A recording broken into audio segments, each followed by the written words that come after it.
धृतराष्ट्र उवाच धर्मक्षेत्रे कुरुक्षेत्रे समवेतायुयुत्सव मामकाः पांडवाश्चैव किम कुर्वत संजय।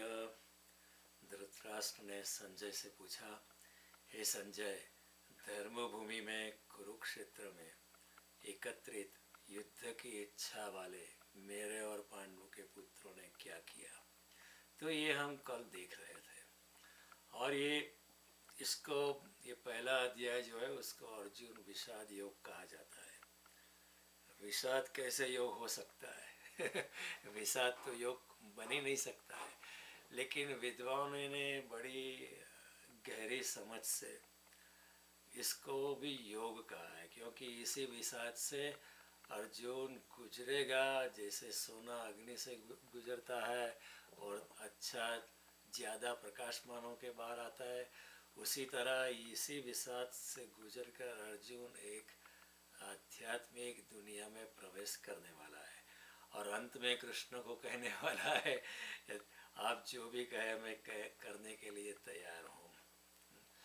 नष्टो मोह स्मृतिर्लब्ध्वा तव प्रसादात् मया च्युत स्थितोस्मि गत संदेह करिष्ये वचनं तव।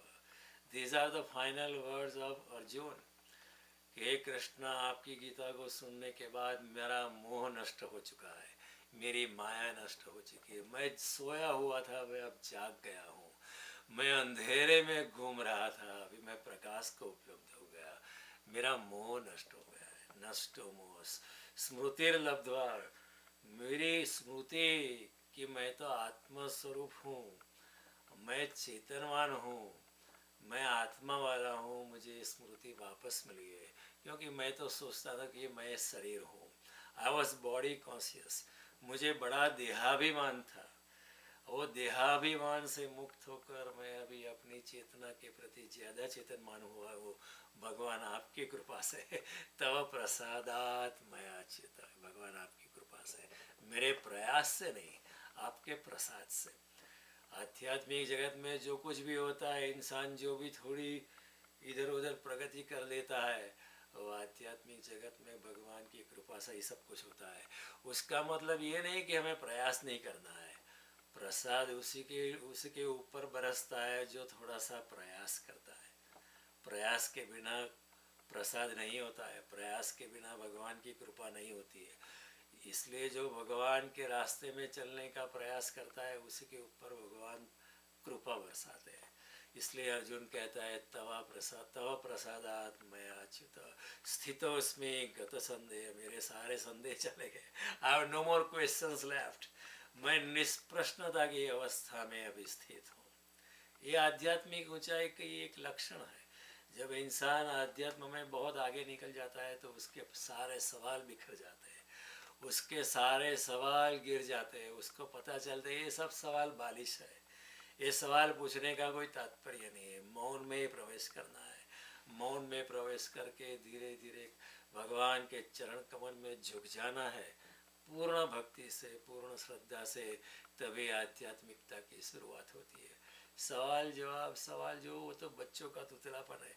अच्छा ठीक है, शुरू में करने पड़ते हैं, जैसे अर्जुन यहाँ करता है सवाल जवाब, जिस तरह परीक्षित राजा भी पूछते थे। लेकिन जब एक बार कोई संत, कोई आत्मज्ञानी, कोई श्री कृष्ण, श्री राम, कोई ऐसे महान व्यक्ति के संपर्क में हम आ जाए, फिर हमारे धीरे धीरे उसकी दिव्य किरण हमारे नासापुटों को छूने लगती है, हमारे कर्णपट पर छा जाती है, हमारे हृदय पे छा जाती है। हम उसकी किरणों के प्रभाव में कहना चाहिए हम ग्रसित हो जाते हैं। फिर उस वक्त कोई सवाल नहीं बचता है। इसलिए गीता के अंत भाग में अर्जुन कहता है गत संदेह, अभी कोई सवाल नहीं है, कोई संदेह नहीं है। आप भगवान, आप जो कहेंगे मैं करूँगा, करिष्ये वचनम तव। वो अल्टीमेट शरणागति है। तो इसलिए अर्जुन विषाद योग को अर्जुन विषाद योग कहा है पहले अध्याय को, क्योंकि अर्जुन अभी विषाद से गुजर रहा है। मेरे संबंधी को कैसे मारूं, ये बड़ा विषाद है उसका। लेकिन कृष्ण उसको नहीं कहते कि तू भाग जा, कृष्ण उसको कहते तुझे अपना कर्तव्य निभाना है, आने वाली जो प्रजा है उसका रक्षण करना है तुम्हें, ये तेरा क्षत्रिय धर्म है। और तू फिक्र मत करके पाप लगेगा या पुण्य लगेगा। अगर तू सुख दुख हानि लाभ जीवन मरण जय पराजय सबको समान करके लड़ेगा तो तुझे कोई पाप नहीं लगेगा। ये कृष्ण का कानून है, हमारी दुनिया का कानून अलग है। अगर मेरा दोष भी नहीं और उस सामने वाले का दोष है, बहुत दोष है, अगर मैं उसको मार दूँ फिर भी मुझे तो जेल ही जाना पड़ेगा, even if I am innocent. लेकिन कृष्ण कहते हैं कि मेरा कानून अलग है। तो अगर अपनी स्थित प्रज्ञता में आके लड़ेगा, एक योगी बनकर लड़ेगा, अनैतेज भाव से लड़ेगा, अपनी वितरागता से लड़ेगा, अपनी अनासक्ति से लड़ेगा, तो तुझे कोई पाप लगने वाला नहीं है। तू सारे लोगों को मार देगा तो भी तुझे कुछ पाप नहीं लगेगा, क्योंकि तू निष्कामता की भावना से है। अगर कोई भी कर्म करेगा, निष्कर्म में आकर तू अगर कोई भी कर्म करेगा तो तुझे ये कर्म का बंधन लगता नहीं है। ये कृष्ण का सिद्धांत बहुत अनूठा है, उसको समझने की दृष्टि हमें विकसित करनी चाहिए। तो धृतराष्ट्र जो है, हम कल देख रहे थे, पहला ही शब्द बोलता है धर्म क्षेत्र। गीता का पहला शब्द है धर्म, उसकी पहली ध्वनि है धर्म, और उसका आखिरी शब्द है मम। यत्र योगेश्वर, आखिरी श्लोक में क्या है गीता के, यत्र योगेश्वर कृष्ण यत्र पार्थो धनुर्धरो तत्र श्री विजयो द्युति ध्रुवा नीति मतिर मम। तो पहला शब्द है धर्म, आखिरी शब्द है मम। धर्म मम, मेरा धर्म। सो मेरा धर्म पूरा गीता में आ जाता है। तो गीता तो है कि गागर में सागर है, शब्द में संहिता है। इसमें क्रिस्टलाइज सब कुछ ठास ठास के किसी कृष्ण ने भरा है। सभी वेदों का सार है, उपनिषद का सार है, सभी पुराणों 18 पुराण जो है व्यास देव जी ने 385,000 वर्सेस लिखे हैं उस एक्सेस में सभी जो बातें जगत के सारे धर्मशास्त्रों में है। कोई भी धर्मशास्त्र पकड़ो, उसका संक्षिप्त में सार भगवान ने इधर गीता में रख दिया है। इसलिए विद्वानों ने कहा है गीता सुगीता कर्तव्या किमन्य शास्त्र विस्तरे, यह स्वयं पद्मनाभस्य मुख पद्मात् विनिसृता। जब गीता मुख भगवान के मुख कमल से निकली है, यह स्वयं पद्मनाभस्य मुख पद्मात् विनिसृता, तो फिर अन्य शास्त्रों को विस्तार करने की कोई जरूरत नहीं है। एक ही गीता पकड़ लो तो उद्धार हो सकता है। लेकिन गीता में सिर्फ कंठस्थ करके नहीं कुछ होता है। गीता को प्यार से, श्रद्धा से, प्रेम से, भक्ति से पढ़नी चाहिए। न केवल पढ़नी चाहिए, उसको पीनी चाहिए। ये तो अमृत है, ये अमृत को पीना है, ये फल का रस पीना है। और पढ़ते पढ़ते हम कृष्णमय हो जाए, कृष्ण के चरणों में झुक जाए और ऐसी भावना उठ के क्या कहा है कृष्ण ने, ओहो क्या कह डाली, ऐसी अगर भावना हो जाए। और कई बार गीता पढ़ते पढ़ते हम ध्यानस्थ हो जाए, किसी दूसरे जगत में चले जाए। गीता पढ़ते पढ़ते हमारी आंखों में से आंसू की अश्रुधारा निकलने लगे। वो जो आंसू आते हैं इस अवस्था में, वो इस लोक के नहीं होते, कई दूसरे लोक से आते हैं, कई अलौकिक जगत से वो आंसू की धार होती है। हम इस जगत में बहुत रोते हैं, छोटी छोटी बातों में रोते हैं लोग। लेकिन अगर परमात्मा की याद में अगर आंसू आते हैं, परमात्मा की छवि के सामने अगर आपकी आंखों से अश्रु धारा बहने लगे और आपको पता भी ना चले कि क्यों आंसू निकलते हैं, तो समझना कि किसी और लोक से आते हैं वो आंसू। और वो आंसू बड़े प्यारे होते हैं, आपको अच्छे लगेंगे।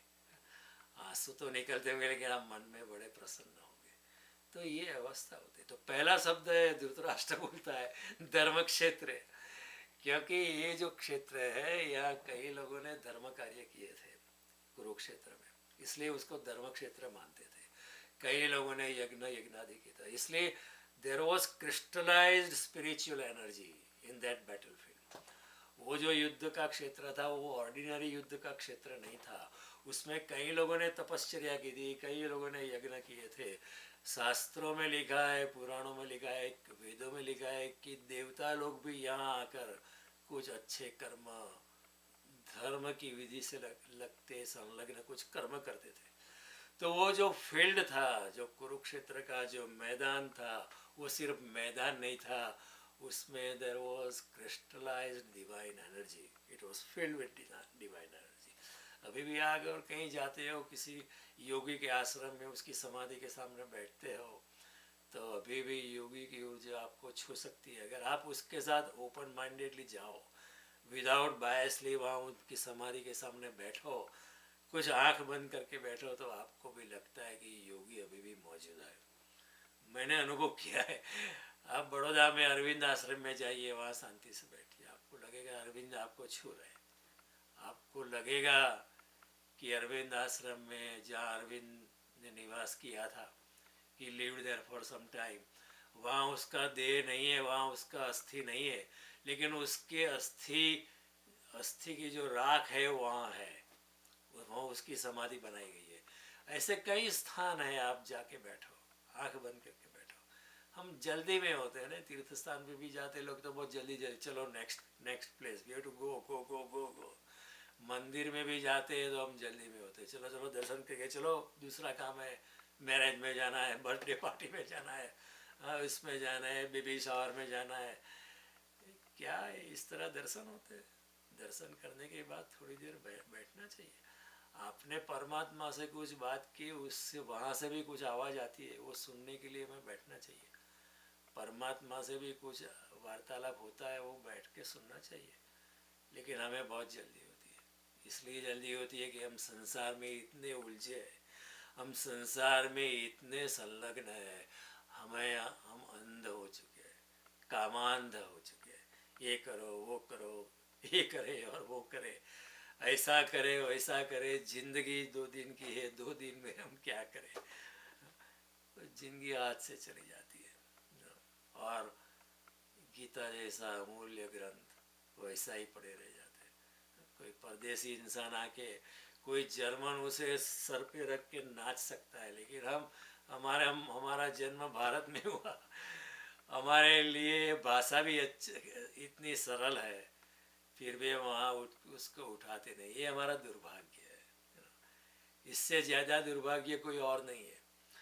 We may be millionaires but we are very poor people. We may be billionaires in dollar terms, लेकिन अगर गीता में डुबकी नहीं लगाई, भागवत में डुबकी नहीं लगाई, वेदों को समझने का प्रयास नहीं किया, तो बहुत गरीब लोग हैं, दया के योग्य है कि एक कम वक्त तूने पी ही नहीं। जैसे शायर लोग कहते हैं कि तुम्हें क्या पता, तुमने पिया ही नहीं तो तुमको क्या पता। इसलिए गीता की प्याली, गीता की मदिरा जिसने पी नहीं है, तो उसके लिए कहा जा सकता है अरे कम वक्त तूने पी नहीं। इसलिए जो है इधर पहला शब्द जो है, मैं कल भी आपको समझा रहा था कि धर्म क्षेत्र है, इसलिए कि धृतराष्ट्र को थोड़ा सा डर लग रहा है। क्यों डर लग रहा है? वो जानता है ये धर्म का क्षेत्र है, यहाँ divine energy is floating around. हाँ, यहाँ योगी लोग ने तपस्या की है, यहाँ कई लोगों ने यज्ञ यज्ञादि की है, धार्मिक कार्य किए, लोगों ने श्रद्धा पूर्वक यहाँ कुछ काम किया है निष्कामता से, तो यहाँ दिव्य ऊर्जा मंडरा रही है क्षेत्र में।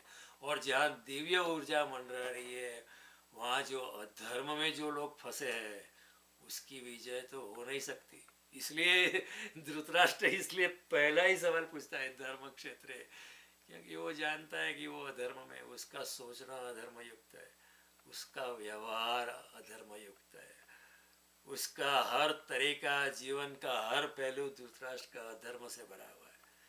इससे ज़्यादा अधर्म क्या हो सकता है कि तुम्हारे घर की पुत्रवधू के कपड़े छीने जाए, वो भी तुम्हारी प्रेजेंस में। इससे ज़्यादा और अधर्म क्या हो सकता है? इससे ज़्यादा अधर्म क्या हो सकता है कि अपने ही भाई के पुत्रों को जिंदा जलाने के लिए लाक्षागृह में प्लान बनाया गया था, हालांकि प्लान सफल नहीं हुआ। इससे ज़्यादा अधर्म क्या हो सकता है? ये पूरे कौरव अधर्म से भरे हुए, और धृतराष्ट्र तो सबसे अधर्म है, क्योंकि उसको वो, अगर वो चाहता तो दुर्योधन को रोक सकता था, दुर्योधन को समझा सकता था, लेकिन उसका भी उसका लोभ इतना था कि पूरा राज्य उसे चाहिए। पांडवों ने इतना भी कहा कि हमें सिर्फ 5 गांव दे दो, लेकिन फिर भी ये लोग माने नहीं। धृतराष्ट्र अगर बड़ा था सबसे लेकिन उसने समझाने की कोशिश नहीं की, उसने चलने दिया ऐसे ही। तो जो इंसान अधर्म से भरा है, जिसका दिमाग में अधर्म है, उसके प्राण जिसके प्राणों के प्राण में अधर्म के अलावा कुछ भी नहीं,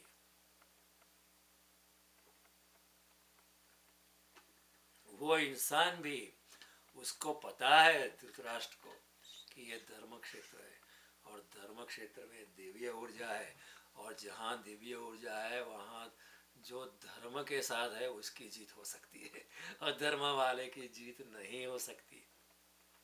इसलिए इस कंसर्न इज वरीड, उसके डर में भय है, भीति है कि धर्म क्षेत्र में हम हारी जाएंगे। तो इसलिए वो पहला सवाल पूछता है कि धर्म क्षेत्र कुरुक्षेत्र समवेता युयुत्सव, युयुत्सव यानी युद्ध की इच्छा के लिए, समवेता जो एकत्रित हुए, इकट्ठे हुए, माम का मेरे और पांडवों के पुत्रों ने क्या किया। देखो ये सब सोचने जैसी बात। जो धार्मिक इंसान होता है उसको कोई डर नहीं होता है, क्योंकि भगवान कहते हैं जो जो दिव्य गुणों से जिसका जन्म हुआ है, 16वें चैप्टर में गीता का जो 16वां अध्याय है, उसमें भगवान ने आसुरी संपत्ति क्या है, दैवी संपत्ति क्या है, उसको बताया है, उसका विस्तार किया है। उसमें पहली बात कृष्ण ने कही है, अभयम सत्व संशुद्धि ज्ञान योग व्यवस्थित दानम दमश्च यज्ञश्च स्वाध्याय तप आर्जवम। जो दिव्य प्रकृति से जिसका जन्म हुआ है, ऐसा व्यक्ति अभय होता है, उसको कोई डर नहीं है। क्यों ऐसा है? क्योंकि उसने सब कुछ परमात्मा पे छोड़ दिया होगा। ऐसा व्यक्ति कहता है कि अगर मौत को आना है तो अभी आ जाए, आने दो, मुझे कोई डर नहीं है, क्योंकि मैं तो आत्मस्वरूप हूँ। अगर जो कोई मारने वाला आएगा वो भी ब्रह्म स्वरूप ही है, ऐसी उसकी भावना है, तो उसके मौत से कोई डर नहीं है उसको, क्योंकि वो आत्मा हमारे वो बात को ठीक तरह से जानता है। He knows it existentially, not just intelligently. हम सब जानते हैं आत्मा हमारे, लेकिन अगर आप सामने अगर कोई टेररिस्ट आ जाए हमारे सामने AK-47 राइफल रख के, तो हम फिर भी कब जाएंगे, डर जाएंगे। तो इसका मतलब है आत्मा हमारे, ये बात हम सिर्फ बुद्धि से जानते हैं, लेकिन प्राणों के प्राण से नहीं जानते। अभी तक वो बात हमारे अंदर गई नहीं है, अंदर it hasn't penetrated us yet, it has not been engraved on my soul level। सिर्फ ऊपर ऊपर से मैं जानता हूँ, लेकिन ऊपर गीता ऊपर ऊपर से जानने की बात नहीं, अंदर ले जाने वाली बात है। तो धृतराष्ट्र डरा हुआ है कि धर्म क्षेत्र, धर्म क्षेत्र में युद्ध हो रहा है, ये तो मरे ही समझे, मेरे पुत्र आज जीत नहीं पाएंगे। उसको काफी डर है, भीति है, वो भयान्वित है, वो कांप रहा है। इसलिए संजय वो महल में बैठा है, संजय के साथ वार्तालाप कर रहा है, लेकिन महल में बैठा वो अभी कांप रहा है। वो कांपेगा ही, जो अधर्म में उसको डर लगेगा ही। जो भी इंसान कितना भी दुराचारी हो, कितना भी दुर्जन है, लेकिन उसको डर तो लगता ही है, कि वो जानता है इसका परिणाम अच्छा नहीं होगा। किसी का इतना खूनी इंसान होगा, इतना चोर होगा, लुटेरा होगा, लेकिन अंदर से तो, ऊपर से तो कठोरता दिखाएगा, पारुष्य दिखाएगा, लेकिन अंदर से तो उसका डर, दिल को कहता है कि ये ठीक नहीं है, आज नहीं तो कल गिरने वाले हो आप आज नहीं तो कल आप मरने वाले हो। ये सब जो कर्म का बोझ जो आपने इकट्ठा किया, एक न एक दिन ये सब ढोना पड़ेगा। तो इसलिए धृतराष्ट्र चिंतित है, इसलिए पहला सवाल चिंता से पूछता है, धर्म क्षेत्र कुरुक्षेत्र समवेता युयुत्सव मामका पांडव, मेरे और पांडुपुत्र ने क्या किया। देखो ये भी मैंने आपको कल बताया, ये ऐसा नहीं कहता है कि मेरे पुत्रों ने क्या किया, बोलता है मेरे पुत्र अलग है, पांडव के पुत्र अलग है। उसके सब वो चाचा है, उसको तो बोलना चाहिए मेरे पुत्र ने क्या किया, लेकिन वो बोलता है मेरे पुत्र कौरव अलग है, पांडु के पुत्र पांडव अलग है, वो मेरे पुत्र नहीं है। ये जो भेद दृष्टि है, इसलिए ये युद्ध की नौबत आई है। अगर पहले से ही अगर भाईचारा होता कि पांडव के पुत्र भी मेरे ही पुत्र है, पांडव को राज्य मिले या दुर्योधन को राज्य मिले, उसमें कोई फर्क नहीं पड़ता है, क्योंकि वो मेरे ही पुत्र है। उसमें मेरे मेरे भाई के पुत्र है, वो मेरे ही है पुत्र, उसमें क्या भेद रखने का। लेकिन ये दृष्टि उसकी नहीं थी, वो सब कुछ हड़प लेना चाहता था। वो अगर चाहता तो भीष्म पितामह ने बार बार समझाया था कि ये आप गलत कर रहे हो। द्रोणाचार्य ने भी समझाया था, कृपाचार्य ने भी समझाया था, कई अच्छे अच्छे लोगों ने उनको समझाया था, लेकिन वो किसी की एक ना सुनी। क्योंकि जिसका हृदय, जिसकी आंखें कामना से अंधी हो जाती है, उसको और कुछ दिखाई नहीं देता है। Wisdom cannot prevail in front of this people. Ravan के सामने भी विभीषण ने भी कहा था कि आप ये ठीक नहीं करते, सीता जी को आदर के साथ, पवित्रता के साथ सीता जी को वापस लौटा दो मेरे भाई। लेकिन रावण ने तो उसको ऊपर अपना पग का प्रहार किया कि कोश कौशले स दशरथ के जाए जो है राम जी, उसको अपनी पत्नी वापस ले लो। ये ठीक नहीं किया आपने, किसी की पत्नी चुराना अधर्म है, आपको ये नहीं करना चाहिए। लेकिन जब कामना से दिल भर जाता है, अहंकार से, घमंड से अगर दिमाग भर जाता है, तो विजडम डजंट हेल्प। साणा अगर झाड़पण नक्कामो गुजराती में कहते हैं, राजा अगर झाड़पण नक्कामो, राजा वाजा ने वांदरा।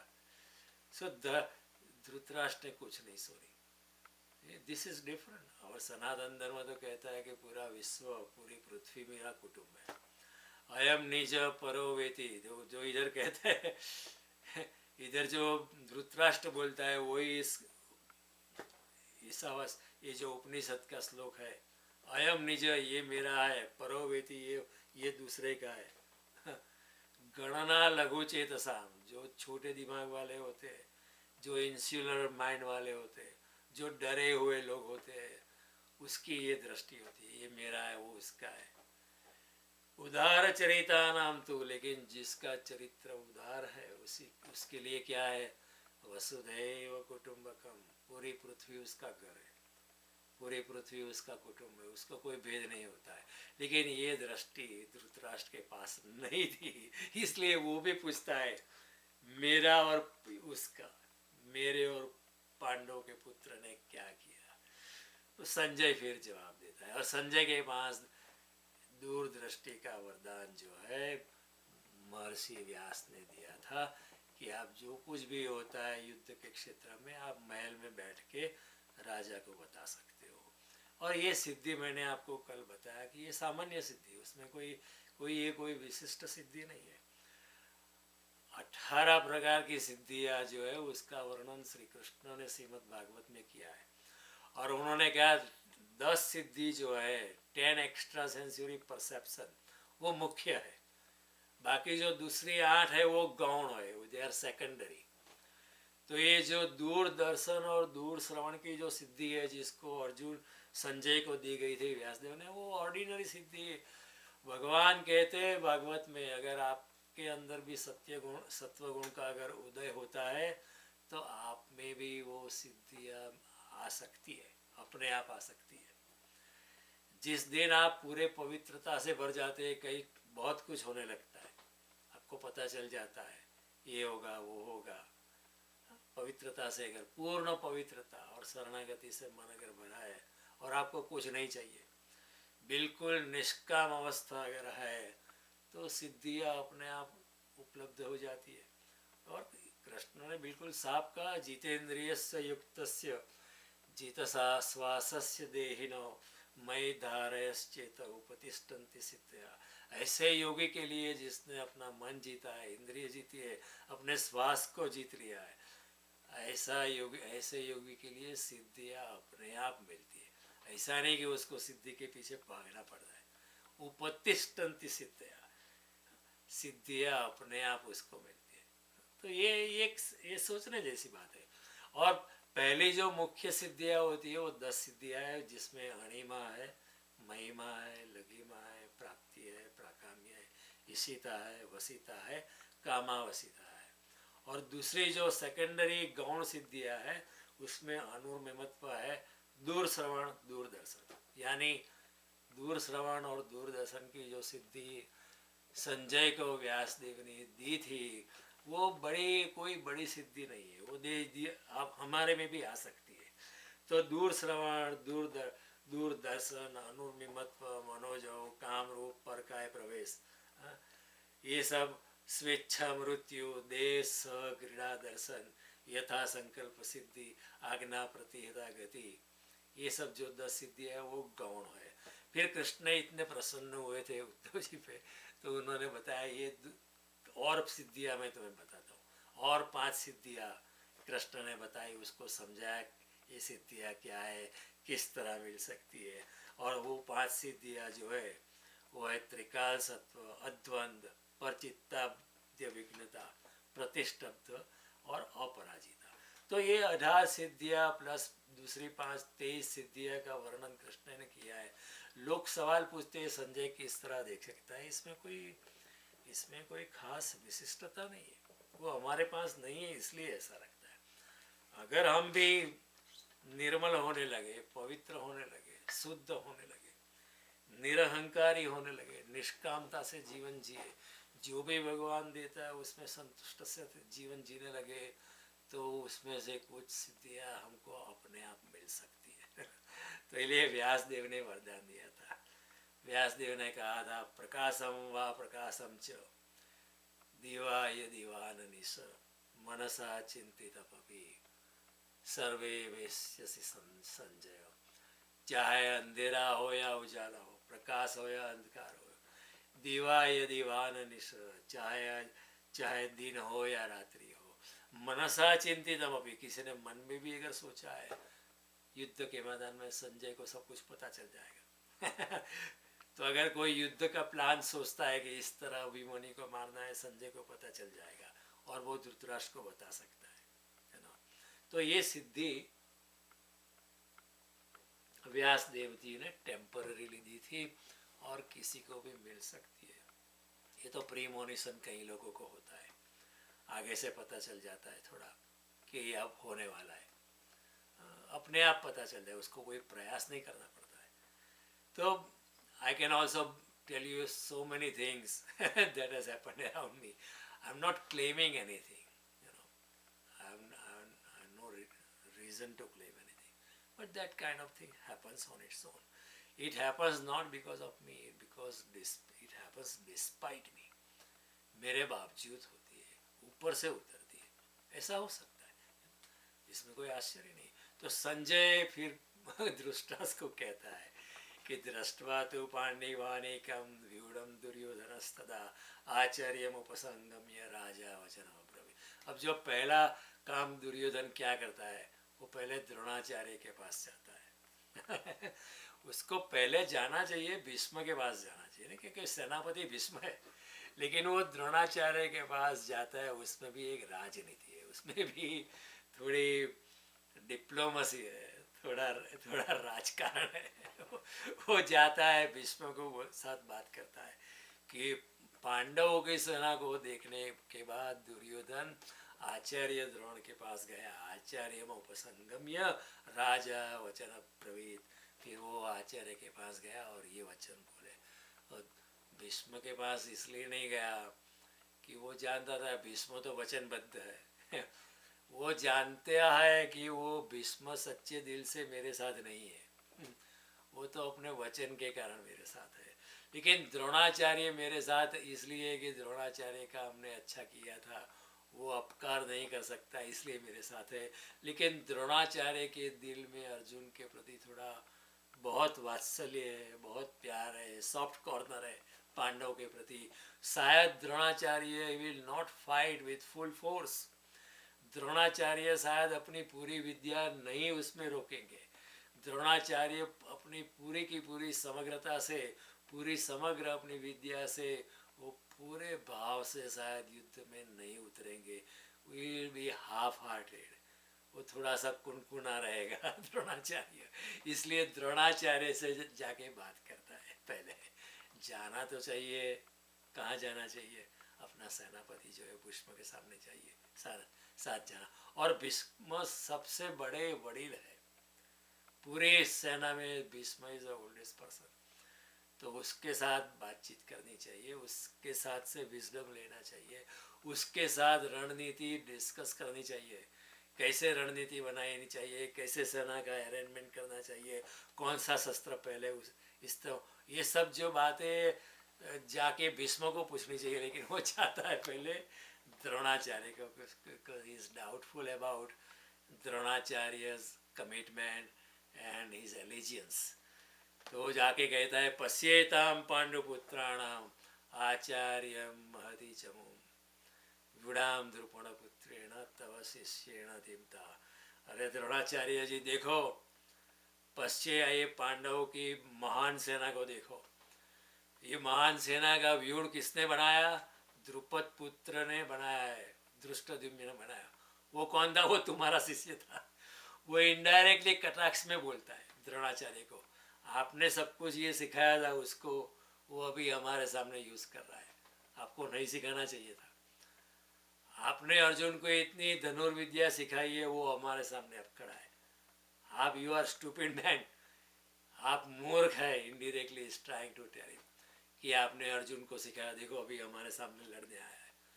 वो कहता है पश्येताम पांडुपुत्राणाम आचार्य महतिम चमुम व्यूढ़ाम द्रुपद पुत्रेण तव शिष्येण धीमया। तुम्हारा ही शिष्य था, वो तुम्हारा ही है, तुम्हारा ही आदमी हमारे सामने आया है। तो ये एक राजनीति से दुर्योधन काफी बुद्धिमान है वैसे, चाहे कुछ भी बुरा हो, लेकिन कितना भी अधर्मी हो, बुद्धिमान ज्यादा है, is a good politician. Duryodhan खुद कहता है, लोग थोड़े डरे हुए इसलिए, धृतराष्ट्र इसलिए थोड़ा कि मेरा पुत्र भी अधर्म में है। और दुर्योधन ने खुद कहा था, जैसे मैंने आपको कल बताया, कि जाना में धर्म नच में चरित्र, मैं धर्म को जानता हूँ लेकिन उसमें मेरा कोई चरित्र ही नहीं है, मैं धर्म का कुछ नहीं करता हूँ। जाना में अधर्म नच में निवृत्ति, अधर्म क्या है वो भी मैं जानता हूँ, लेकिन मैं अधर्म से मुक्त नहीं होता है, अधर्म से मेरी निवृत्ति नहीं होती है। तो धर्म अधर्म मैं दोनों जानता हूँ, ऐसा नहीं कि मैं नहीं जानता हूँ, मैं इतनी तो बुद्धि मेरे पास है, लेकिन धर्म जानने के बावजूद धर्म के प्रति मेरी कोई रुचि नहीं है।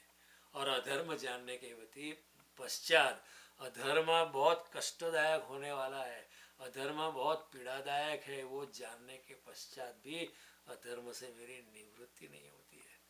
इसलिए तो धृतराष्ट्र डरा हुआ है, वो पूछता है धर्म क्षेत्र, धर्म के क्षेत्र में मैं अधर्मी हूँ, मेरे सारे पुत्र अधर्मी है, शायद हार ही जाएंगे।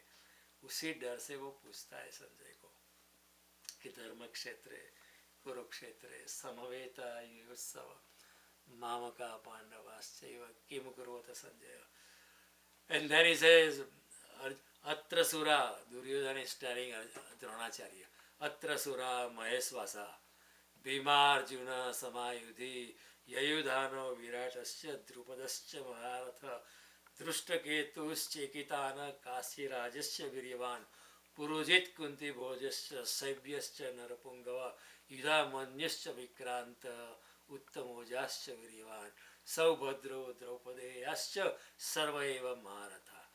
पांडवों की सेना में वो कहता है दुर्योधन आचार्य से, बड़े बड़े धनुषों वाले हैं, युद्ध में भीम है, अर्जुन के समान सुरवीर सात्यकी है, विराट है, महारथी द्रुपद है, दृष्टकेतु है, चेकितान है, बलवान काशीराज है, पुरुजित है, कुंती भोज है, और मनुष्य में श्रेष्ठ सैव्य है, पराक्रमी युधामन्यु है, बलवान उत्तमोजा है, सुभद्रा पुत्र अभिमन्यु है, और द्रौपदी के पांचों पुत्र भी इधर मौजूद है, सभी महारथी है।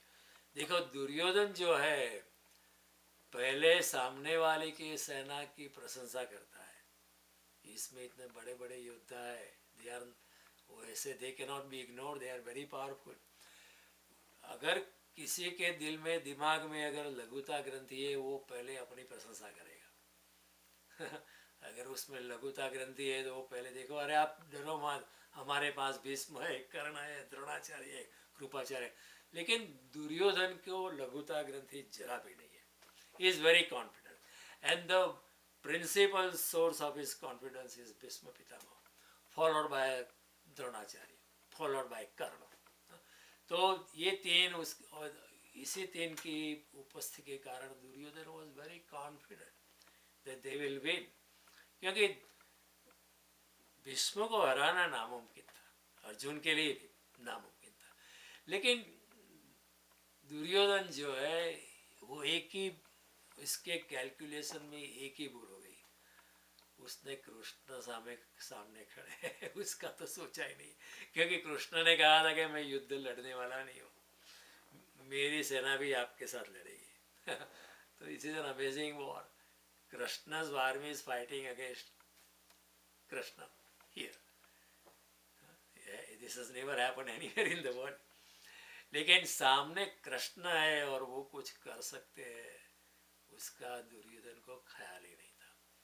Krishna's advice, Krishna's strategies, Krishna's vision, Krishna's ability to see beyond, ये सब बात है. अगर कृष्ण नहीं भी लड़ते, आखिर में कृष्ण लड़ने गए, उन्होंने अपना वचन भंग किया, वो भी उसका भी कारण है. मैं आपको समझाऊंगा कि क्यों कृष्ण ने अपना वचन भंग किया. लेकिन दुर्योधन ये चूक गया कि सामने कृष्ण है. हम भी चूक जाते हैं, हम सब कैलकुलेशन करते हैं, ये होगा ये होगा, लेकिन हम भूल जाते हैं कोई अज्ञात भी है, कोई ऊपर वाला भी है, कोई परमात्मा भी है, उसकी भी कुछ इच्छा होती है, वो भी कुछ करना चाहता है, लेकिन हम उसको अकाउंट में लेते ही नहीं है. We never account for such a force, such a powerful force. Everybody errs here. अज्ञात को हम भूल ही जाते हैं. लेकिन पांडवों ने एक बड़ा अच्छा काम किया था कि चाहे कौरव की सेना बड़ी विशाल थी, 18 अक्षौहिणी सेना थी, पांडव की सेना 18 अक्षौहिणी सेना नहीं थी, वो 2-3 अक्षौहिणी सेना थी, ज्यादा नहीं थी.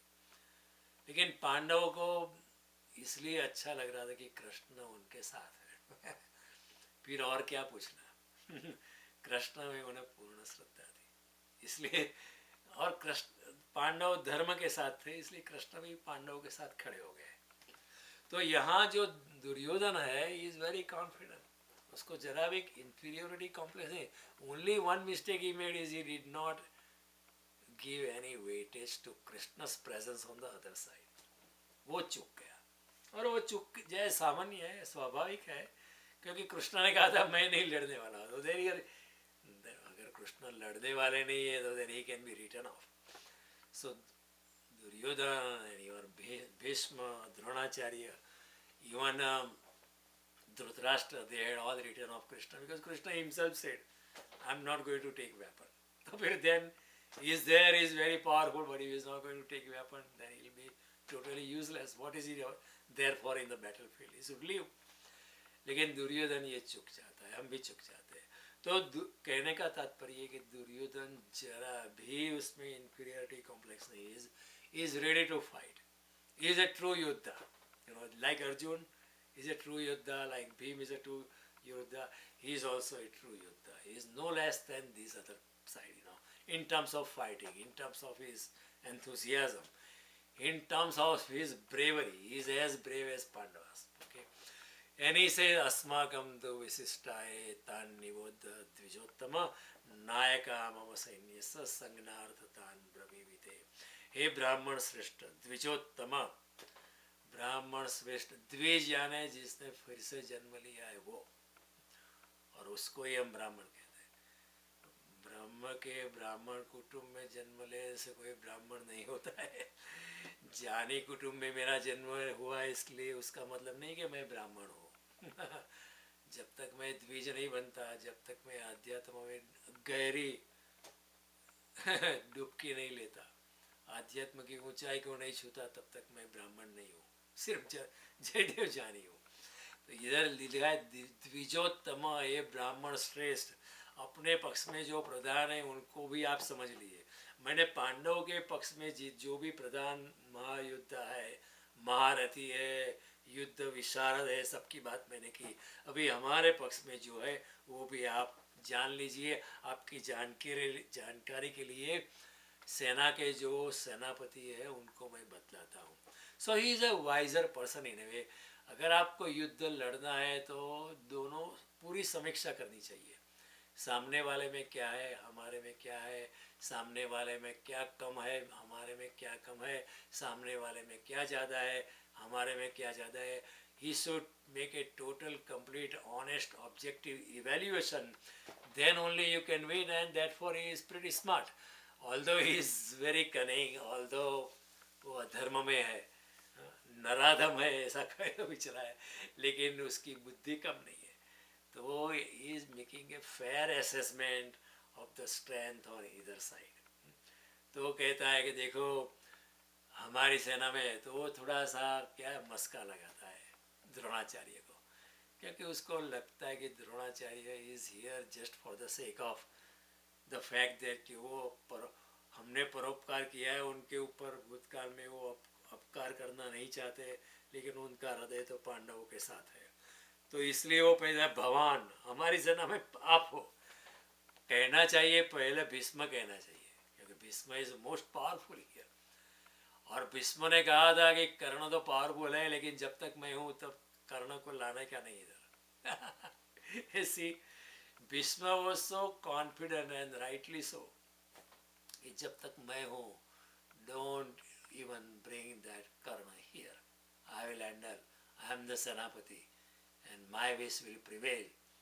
All the war games strategies, जो सब युद्ध की सेना किस तरह रखनी है वो मेरा निर्णय होगा। लेकिन इधर वो जो दुर्योधन है, वो जो मुख्य योद्धा है, उसकी गिनती में पहला नाम किसको देता है? वो कहता है द्रोणाचार्य जी आप, भगवान यानी आप जो मेरे सामने खड़े। बाद में वो कहता है भीष्म। देखो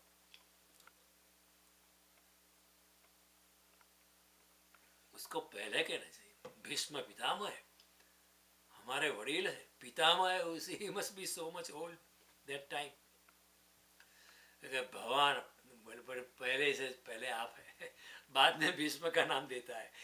उसको ऐसा नहीं लगा कि भीष्म को बुरा लगेगा, क्योंकि वो जानता है भीष्म तो वचनबद्ध है। भीष्म ने जो प्रतिज्ञा ली थी वो प्रतिज्ञा वो छोड़ नहीं सकते। यही तो बुराई है ना। देखो आपने वचन दिया था, जब आपने जब प्रतिज्ञा ली थी कि आप इस हस्तिनापुर के साम्राज्य के खातिर आप शादी नहीं करेंगे, आप ब्रह्मचर्य का पालन करेंगे। जब वचन लिया था तब जो राजा था वहाँ जहाँ जो राज करने वाले थे वो राजर्षि थे, ऋषि जैसे राजा थे, सत्य के साथ थे, अच्छे कैरेक्टर वाले लोग थे, प्रजा का हित और कल्याण करने वाले राजा थे। लेकिन उस समय आपने प्रतिज्ञा ली थी, ठीक है, चलो समझ में आता है कि आप अपने जीवन का बलिदान देते हो। You will remain unmarried, you will deprive yourself of the basic human instinct called sex, you are depriving yourself of it. Okay, समझ में आता है कि you did it for a good cause, लेकिन अभी वो ऐसा रहा नहीं, अभी तो लोग अधर्म में है, तो फिर आपको भी अपनी प्रतिज्ञा निभाने की जरूरत नहीं है। ये समझना चाहिए। कृष्ण और भीष्म में यही फर्क है।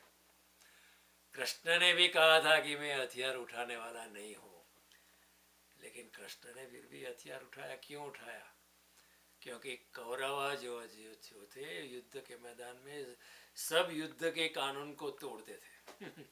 जो भी अंडरस्टैंडिंग होती थी कि ये नहीं करना चाहिए, किसी को अंडर द बेड किसी को नहीं मारना चाहिए, किसी को छल कपट से नहीं मारना चाहिए, पीछे से वार नहीं करना चाहिए, ये सब जो कानून निश्चित किए थे युद्ध के से पहले, उसका वो उल्लंघन कर रहे थे। फिर कृष्ण कहता फिर मैं अपना वचन क्यों निभाऊं? ये तो है ना। If I have a contract with you that I'll supply you 500 computers, okay, when you pay that money, okay, when you pay, make an advance payment to me. But if you don't make an advance payment, then I don't have to supply you. If you break your promise, then I am not bound by your promise. तो कृष्ण ने हथियार इसलिए उठाया कि कौरव जो थे हर प्रकार से युद्ध के कानून का उल्लंघन करते थे। तो कृष्ण ने कहा मैं भी फिर अपना कानून क्यों मानूं। और फिर एक बात तो ये थी, और दूसरी बात ये थी कि अपने भक्त का रक्षण के लिए भगवान अपना वचन तोड़ सकते हैं। तो अर्जुन के पीछे जब दौड़े भीष्म पितामह रथ का पैड़ा लेके, तो अर्जुन की मौत निश्चित थी।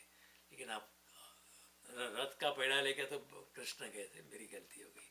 लेकिन जब भीष्म पितामह ने हाहाकार मचा दिया और देखा कि अब पांडव हार जाएंगे, तब कृष्ण ने रथ का पैड़ा उठाया और रथ का व्हील, रथ चक्र लेकर भीष्म के पीछे दौड़े। तो भीष्म खड़े हो गए कि हे कुंती पुत्र, अरे हे देवकी नंदन, आपका वचन कहाँ गया। तो कृष्ण ने कहा कि मैं तो सत्य हूँ, मैं शब्दों में बाध्य नहीं हूँ। मैं तो सत्य स्वरूप हूँ, आप मुझे शब्दों में फ्रेम नहीं कर सकते हो, मेरी भाषा में मुझे फ्रेम नहीं कर सकते हो, मैं भाषा से पार हूँ। मैं तो सत्य हूँ, सभी तुम्हारे दुनिया के कानून से मैं पार हूँ। I M beyond everything.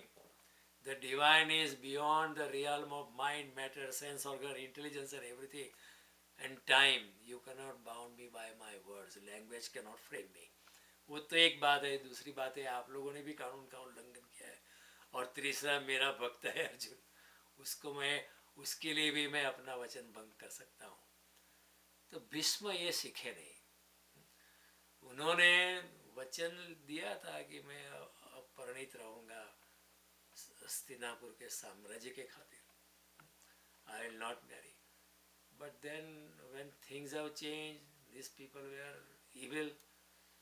भरी सभा में द्रौपदी के वस्त्र छीने जा रहे थे। इतना कब से हो, तो फिर तुम्हें अपना वचन निभाने की कोई ज़रूरत नहीं है। फिर आप अधर्म का साथ दे रहे हो। You are siding with criminals that time. तो इतना सोचना है कि एक पकड़ी पूछड़ो तो पकड़ी रखना थोड़ा है, एक पकड़ा इसको ब्लाइंडली थोड़ा पकड़ना, उसमें प्रज्ञा तो चाहिए। लेकिन भीष्म ने वो प्रज्ञा नहीं दिखाई। इसलिए कृष्ण और भीष्म ये फर्क है। तो वो पहले कहता है हमारे सेना में मुख्य युद्ध विशारद महारथी कौन है? द्रोणाचार्य पहले आप है। बाद में वो कहते हैं भगवान, फिर कहता है भीष्मश्च, फिर कहता है कर्णश्च, फिर कहता है कृपाचार्य कृपश्च, समितिंजय अश्वस्थामा विकर्णश्च सोमदत्तस्तथैव च। आप है, द्रोणाचार्य है, पितामह भीष्म है, कर्ण है, संग्राम विजयी कृपाचार्य है, और अश्वस्थामा भी है, विकर्ण भी है, सोमदत्त का पुत्र भूरिश्रवा भी हमारे साथ है। अन्ये च बहवस्सुरा मदर्थे त्यक्त जीविता नाना शस्त्र प्रहरणा सर्व युद्ध विशारदा। और दूसरे भी दिए ऐसे सुरवीर लोग हैं, मेरे लिए मरने के लिए तैयार है। मद अर्थे त्यक्त जीविता, मेरे लिए अपने जीवन को कुर्बान करने के लिए तैयार है। ऐसे बहुत लोग हमारी सेना में है, और वो शस्त्र शास्त्रों से सुसज्जित है और सब युद्ध में निपुण है, चतुर है। एंड देयरफॉर ही सेज अपर्याप्तम तदस्माकम बलम भीष्माभिरक्षितम। भीष्म पितामह द्वारा रक्षित हमारी सेना को कोई हरा नहीं सकता। हमारी सेना अजय है, और सामने वाली जो सेना है वो भीम से रक्षित है। वो कहता है वो भीम से रक्षित है। उसको कहना चाहिए था अर्जुन से रक्षित है, लेकिन वो भीम का नाम देता है क्योंकि सबसे बड़ा खुन्नस, सबसे बड़ा उसके दिल में जो जहर था वो भीम के साथ ज़्यादा था। सबसे ज़्यादा वैर वृत्ति उसकी भीम के साथ ज़्यादा थी। और उसको दुर्योधन को गहरे में ऐसी थोड़ी ऐसी उसको प्रतिविज्ञा थी, ऐसी उसको थोड़ी समझ थी कि अर्जुन तो सोचने वाला इंसान है, वो बुद्धि वाला है। भीम जो है वो जड़ बुद्धि है, वो लड़ेगा, वो सोचेगा नहीं कि क्या गलत है बुरे का, वो हमारे साथ लड़ेगा, हमको मारेगा। लेकिन अर्जुन जो है वो सोचने वाला इंसान है, विचारशील इंसान है, हमारे जैसा विचारहीन व्यक्ति नहीं है। तो वो शायद सोचेगा कि ये युद्ध ठीक नहीं है, वो शायद युद्ध से भाग सकता है। इसलिए उसने कहा बलम भीमा, सामने वालों की सेना जो है भीम से आरक्षित है। उसने ऐसा नहीं किया अर्जुन से आरक्षित है। वो कहता है पर्याप्तम त्विदमे तेषाम बलम भीमा विरक्षितम। ये जो सामने वाले की सेना तो है भीम से रक्षित है, वो इनफ नहीं है। भीष्म के सामने कुछ नहीं चलेगा भीम का, वो जीतने में आसान है हमारे लिए। हमारी सेना तो अजय है क्योंकि भीष्म हमारे साथ है, और दूसरी सेना जो है वो अजय नहीं है, वो हार जाएंगी हमारे सामने क्योंकि उसमें तो मुख्य महारथी भीम है। लेकिन महारथी भीम नहीं है, महारथी तो अर्जुन है। लेकिन अर्जुन के बारे में शायद दुर्योधन ने सोचा होगा ये शायद भाग जाएगा, और अर्जुन ने चेष्टा भी की, लेकिन ये कभी नहीं सोच पाया दुर्योधन कि सामने कृष्ण भी है। कृष्ण सबको लांग जाते हैं, कृष्ण हमारी बुद्धि में आ नहीं सकते। कृष्ण सभी मनुष्यों की बुद्धि से पार हो जाते हैं। ये उसको पता नहीं चला, हमें भी पता नहीं चलेगा। जो अधर्म में उसको तो पता ही नहीं चलेगा। जिसकी सोच सभी लोगों को मारने की है और अपना ही सब कुछ अपना ही लूट लूट के इकट्ठा करने की जिसकी कामना है, ऐसा इंसान कभी सोच नहीं सकता है कि सामने कृष्ण खड़े हैं। इसलिए वो फिर बाद में कहता है अयनेषु च सर्वेषु यथा भागम अवस्थिता भीष्ममेवाभिरक्षन्तु भवन्तः सर्व एव हि। इसलिए आप सब लोग अपने अपने स्थान पर, अपने अपने मोर्चों पर निस्संदेह आप भीष्म पिता की रक्षा करें, क्योंकि भीष्म को जो है ना इच्छा मृत्यु का वरदान था। he cannot be killed, he will live when he wants to live this world। इसलिए उसको कोई मार ही नहीं सकता है। अगर वो कोई उसे मार नहीं सकता है तो जीत हमारी होगी। प्योर लॉजिकल, ये पूरा तर्कयुक्त है, इज वेरी लॉजिकल कि भीष्म को कौन मार सकता है, कोई नहीं मार सकता है। Unless Bhishma himself wants to go, he will not go. और भीष्म लड़ेंगे हमारे तो हमको कोई हरा नहीं सकता है। तो इसलिए वो कहता है सभी लोग भीष्म की रक्षा करो चारों ओर से, अपने अपने स्थान से। तो फिर क्या हुआ कि तस्य संजनयन हर्ष कुरुवृत्त पितामह सिंहनादम विदत्योच्च शंखान दद्भु प्रतापवान। कौरवों में वृद्ध बड़े प्रतापी भीष्म पितामह ने दुर्योधन के हृदय में हर्ष उत्पन्न करने के लिए और करते हुए उच्च स्वर में अपना शंख की ध्वनि की, सिंह की दरबार के समान गरज कर शंख बजाया, बहुत बड़ा शंख बजाया, बहुत जोर से बजाया, as if a lion is roaring, ऐसी गर्जना हुई। वो उन्होंने क्यों किया? Just to keep Duryodhan happy. वो सुन रहा था ये बकवास कर रहा है, जाके द्रोणाचार्य के सामने बकवास कर रहे हैं, और द्रोणाचार्य भी कोई उसको प्रति संवेदना नहीं कर रहे। जाके द्रोणाचार्य से बात करता है लेकिन द्रोणाचार्य कुछ बोलते नहीं है, क्योंकि उनका दिल नहीं था दुर्योधन के साथ रहने का।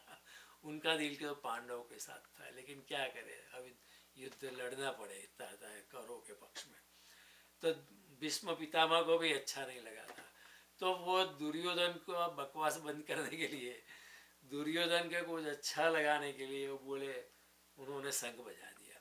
और जब शंख बजा दिया फिर दूसरे लोगों ने तत्र शंखाश्च भर्यश्च पणवानक गोमखा सहसैवाभ्यंतयंत सशब्दो तुमुलो भवत्। उसके पश्चात कई लोगों ने शंख नगारे ढोल मृदंग नरसिंगे आदि बाजे के साथ ही बज उठे।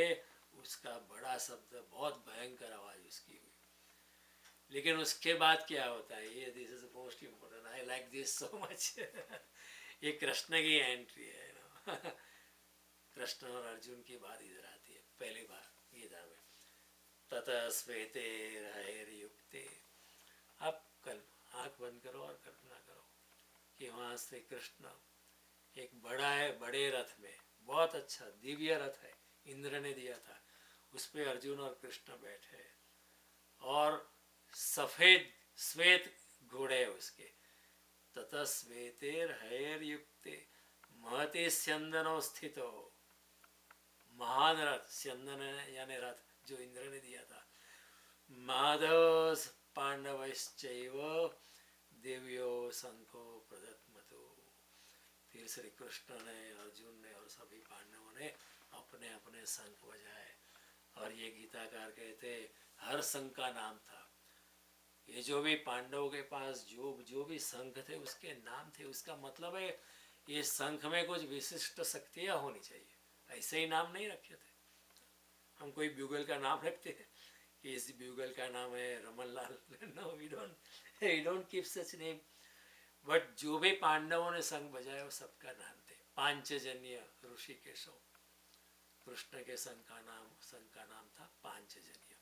देवदत्तम धनंजय, अर्जुन का जो शंख था उसका नाम था देवदत्तम। पौंड्रम दद्मो महाशंख, भीमकर्मा वृकोदरा। पौंड्र नाम का शंख भीषण कर्म करने वाले। वृकोदर, बड़ा पेट वाला जिसका पेट जो है वृक है, थोड़ा सा टेढ़ा हो गया बहुत खा खा के। पौंड्रक नाम का शंख उसने बजाया। अनंत विजयम राजा कुंती पुत्रो युधिष्ठिर, कुंती पुत्र युधिष्ठिर ने अपना अनंत विजय नाम का शंख बजाया। नकुल सहदेवश्च सुघोष मणिपुष्पक, और नकुल और सहदेव ने सुघोष और मणिपुष्पक नाम के शंख बजाए। सभी शंखों के नाम इधर है। This is also something, this is unprecedented. Nowhere in the world this kind of thing has happened. ये शंख के भी नाम है। शंख का क्या नाम रखना है? शंख है नहीं, these are some special kind of शंख। तो देन काश्यश्च परमेश्वासा, शिखंडी च महारथ, दृष्टद्युम्नो विराटश्च, सात्यकिश्च पराजित, द्रुपदो द्रौपदेयाश्च, सर्वस पृथ्वीपते, सौभद्रश्च महाबाहु, शंखान दद्मु पृथक पृथक। श्रेष्ठ धनुष्य वाले काशीराज, महारथी शिखंडी एवं दृष्टद्युम्न, तथा राजा विराट, अजय, सात्यकी, राजा द्रुपद एवं द्रौपदी के 5 पुत्र और बड़ी बड़ी भुजा वाले सुभद्रा पुत्र अभिमन्यु, इन सभी ने हे राजन अपने अपने शंख बजाए। सघोषो धृतराष्ट्राणाम हृदयानि व्यदारत, नभश्च पृथ्वीश्चैव तुमुलो व्यनुनादयन्। उस भयानक शब्द ने आकाश और पृथ्वी को भी गुंजा दिया और धृत राष्ट्रों के, कौरवों के अर्थात आपके पक्ष वालों के हृदय को विदीर्ण कर दिया। पांडवों के शंख की आवाज सुन के कौरवों के दिल चिर गए, न काळजा कपे गया। As if their hearts were severed into pieces।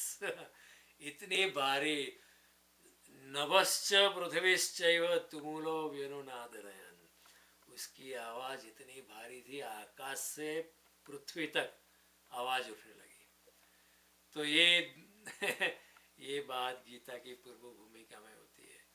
और उसके बाद क्या होता है कि अथ व्यवस्थितान् दृष्ट्वा धार्तराष्ट्रान् कपिध्वज प्रवृत्ते शस्त्र संपाते धनुरुद्यम्य पांडव, ऋषिकेशं तदा वाक्यम इदमाह महीपते, सेनरोयुभयोर् मध्ये रथम स्थापयामीच्युत।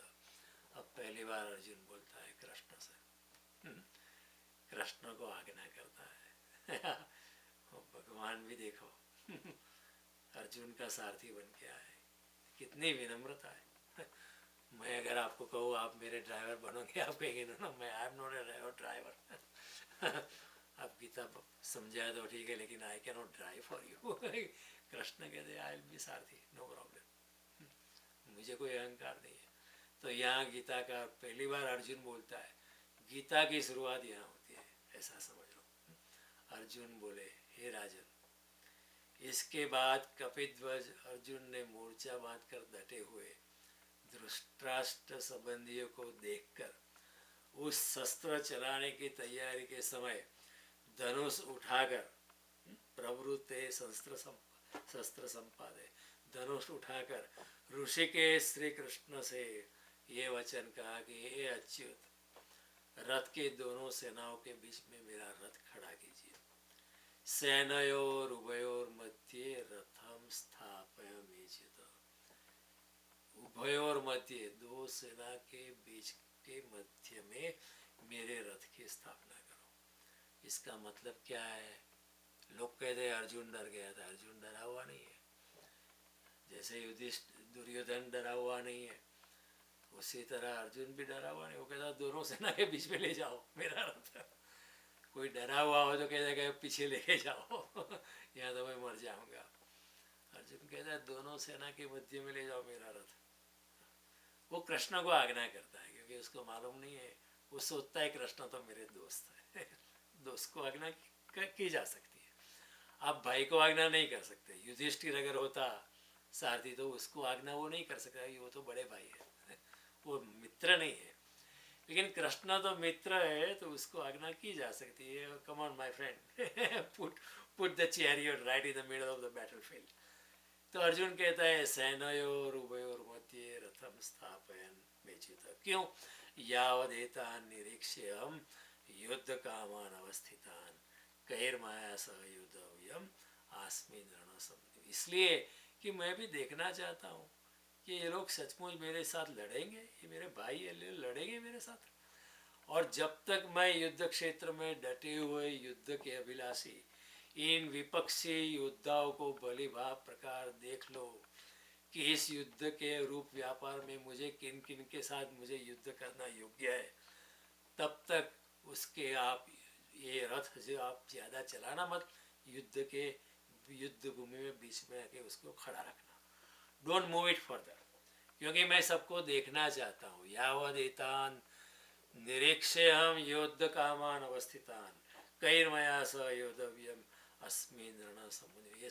ये युद्ध के संग्राम में मैं देखना चाहता हूँ कि ये लोग मेरे भाई मेरे साथ लड़ेंगे। कितनी बुरी बात है, मुझे नहीं लगता ये लड़ेंगे, लेकिन मैं भली भांति देखना, आँख में आँख मिलाकर देखना चाहता हूँ कि भली प्रकार देख लो कि इस युद्ध के व्यापार में मुझे किन किन के साथ युद्ध करना योग्य है, तब तक उसे रथ को खड़ा रखिए। और फिर वो कहता है कि योत्स्यमानं वेक्ष्यहं य एते अत्र समागता धार्तराष्ट्रस्य दुर्बुद्धे प्रिय चिकीर्षव। दुर्बुद्धि दुर्योधन का युद्ध का हित चाहने वाले जो राजा लोग इस सेना में आए हैं, इन युद्ध करने वालों को मैं देखना चाहता हूँ। बराबर મધ્યમાં ઊભું રાખો, બરાબર જોવું જ મારે। આ બધા કોણે કોણે મને લડવાયા છે। इन दुर्बुद्धि दुर्योधन का युद्ध में हित चाहने वाले जो राजा योग इस युद्ध में आए हैं, इन सभी को मैं देखना चाहता हूँ फिर संजय कहता है, ये जब अर्जुन ने कहा, फिर संजय धृतराष्ट्र कहता है कि एवं मुक्तो ऋषिकेशो गुडाकेशेन भारत सेनरोयुभयोर्मध्ये स्थापयित्वा रथोत्तमं भीष्मद्रोण प्रमुखतः सर्वेषां च महीक्षिताम् उवाच पार्थ पश्येतान् समवेता कुरुनीति। संजय ने कहा, हे धृतराष्ट्र, जब अर्जुन ने कहा कि दोनों सेना के मध्य में मेरे रथ की स्थापना करो, तब अर्जुन द्वारा इस प्रकार कहने पर श्री कृष्ण ने दोनों सेनाओं के बीच अर्जुन की आज्ञा के अनुसार दोनों सेनाओं के बीच में भीष्म और द्रोणाचार्य के सामने तथा संपूर्ण राजाओं के सामने वो रथ को खड़ा करके कहा कि देख पार्थ पार्थ युद्ध के लिए जुटे हुए इन कौरवों को देख। Oh my dear Arjun, look at the Kauravas who have come to fight with you. Now Krishna is very chalu. Krishna જાણી જોઈને આમાં કંઈક જુદું કરવા માગે છે। કૃષ્ણનો ઈરાદો છે, कृष्ण चाहते हैं कि अर्जुन थोड़ा डगमगा हो जाए, और जब डगमगा होगा तो कुछ सवाल पूछेगा, तो फिर उसी सवाल से गीता निकलेगी कृष्ण से। इसलिए कृष्ण भी कहते हैं, देख तेरे ही भाई पांडु तुझको मारने आए तेरे ही गुरु, तेरे ही पितामह, तेरा ही कृपाचार्य, तेरा ही द्रोणाचार्य, तेरा ही भाई, सब करो तेरे ही भाई तेरे साथ लड़ने आए। वो कृष्ण कहते, वाच पार्थ पश्येतान समवेता कुरुनीति। ये देख, एक कौरव युद्ध के लिए जुटे हुए इन कौरवों को देख। और फिर अर्जुन देखता है ये तो सब माते सब संबंधी है, साला है, मित्र है, पितृनत है, पिता है, पितामह है, उसके साथ मैं कैसे लड़ूं। अर्जुन डिगमिग जाता है और फिर गीता का उद्बोधन इसमें से होता है। तो ये पहला अध्याय है, बड़ा अच्छा है उसमें मनुष्यता, जो मनुष्यता की निर्बलता क्या है, मनुष्यता की सबलता क्या है, परमात्मा तत्व क्या होता है, सभी बात इसमें आ जाती है। कई लोग कहते हैं पहले अध्याय में कुछ नहीं, नहीं बहुत कुछ है गीता का हर श्लोक में कुछ कुछ होता है, बहुत कुछ होता है। तो पहले अध्याय की ये शुरुआत है, फिर बाद में क्या होगा कि अर्जुन थोड़ा सा निढाल होके बैठ जाएगा, अर्जुन जो है थोड़ा सा हिल मिला उठेगा, अपने ही संबंधी को कैसे मारूं, अपने ही भाई को, अपने ही दादा को, अपने ही गुरु को जिससे मैंने विद्या सीखी उसको मैं कैसे मारूं। तो अर्जुन थोड़ा चलायमान हो जाता है। फिर कृष्ण इस अवस्था में गीता का उपदेश करते हैं और अर्जुन डर जाता है, अर्जुन हिल नहीं सकता है, उसके हाथ कांपने लगते हैं। वो फिर कृष्ण को अर्जुन कहता है कि मैं आपकी शरण में आया हूँ, आप मुझे उपदेश करो। तभी भगवान गीता का उपदेश करते हैं। तो आपने इतनी शांति से सुना, पहला अध्याय हमने गीता की यात्रा ली है। अब तक हमने गीता को कृष्ण लीला अमृत के संदर्भ में देखा था, जड़ भरत की कहानी के संदर्भ में देखा था, देवहूति और कपिल देव के संवाद के द्वारा देखा था, बहुत दृष्टि से हमने गीता को देखा था। अभी हम गीता के पहले अध्याय से शुरुआत कर रहे हैं और ये पहला अध्याय भी बहुत मधुर है, बहुत आनंददायी है, समझने जैसा है। और गीता की शुरुआत यहाँ से होती है। आपने इतनी शांति से सुना, मैं आप सबका अनुग्रहित हूँ। अगले शुक्रवार को जब मिलेंगे तब हमारी एक गीता की दिव्य यात्रा को हम आगे बढ़ाएंगे, उसको ज़्यादा हम गति देंगे और गीता के हर श्लोक में जो आध्यात्म छिपा है, हर श्लोक में जो रहस्य छिपे हुए, उसको उघाड़ने की, उसको रिविलेशन करने की मेरी कोशिश रहेगी। आप भी पूर्ण भक्ति भाव से सुनना। मेरे प्रति भक्ति नहीं रखेगा तो चलेगा, आप कृष्ण के प्रति भक्ति रखना, कृष्ण की शरणागति लेना। और कृष्ण आपको बहुत कुछ बिना बोले समझा सकते हैं, आपको बहुत कुछ समझ में आएगा अगर प्रेम और भक्ति से सुनेंगे तो। इसको पीना है, आप पीने लगो, ये अमृत पीना है और ये अमृत बांट रहे कृष्ण मैं सिर्फ बीच का माध्यम हूँ, मैं कुछ नहीं कर सकता हूँ। I am as simple as you, मैं भी आपकी तरह छोटा सा इंसान हूँ। लेकिन कृष्ण जो अमृत देते हैं वो मैं, मेरे दिमाग में जो भी आता है वो अमृत मैं आपको देता हूँ। आज भी इतने कई विचार बोलते बोलते आते जो पहले कभी नहीं आते थे, वो कहाँ से आते, वो कृष्ण भेजते हैं वो मैं आपको दे देता हूँ। तो अगली बार जब मिलेंगे तो इस गीता की यात्रा को हम आगे बढ़ाएंगे। तब तक के लिए मुझे आज्ञा देना, अगले शुक्रवार को हम फिर से मिलेंगे।